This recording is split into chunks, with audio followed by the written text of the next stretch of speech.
Tonight, we're also learning more about the man who police say shot Officer Smith. His name is Lincoln Rutledge. He is a former OSU employee. Officer Smith was part of the SWAT team that was sent to serve a warrant, a felony arson warrant for Lincoln Rutledge. Investigators believe that Rutledge set fire to a home on Fairlawn Drive earlier in the day on Saturday. Rutledge surrendered about 8 hours later after police arrived at his apartment on West California Avenue and then was taken to the hospital. NBC4's Courtney Yoon continues our team coverage now with more on the background of Rutledge. Courtney?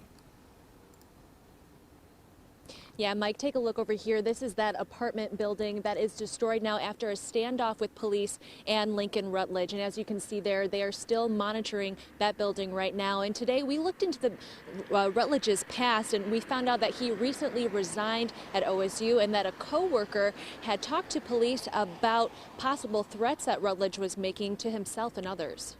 Weapons in his home.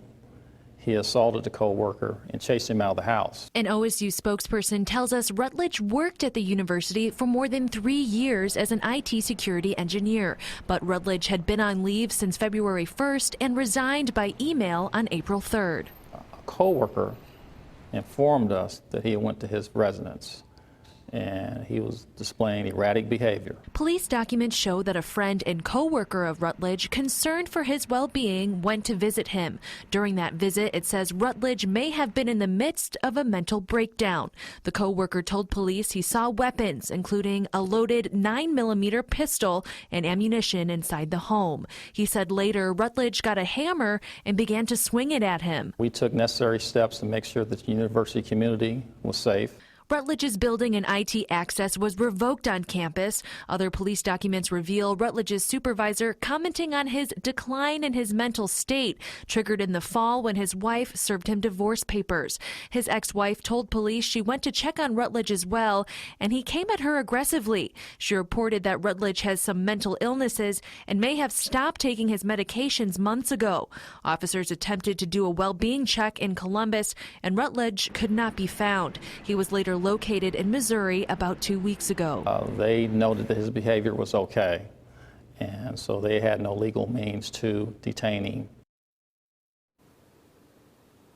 OSU says that they encourage Rutledge to utilize employee assistance programs, or EAP, as a resource. As far as we know right now, Rutledge is still in the hospital. We were told by police earlier this weekend that his injuries did not appear to be serious. Live in Columbus, Courtney Yoon, NBC4.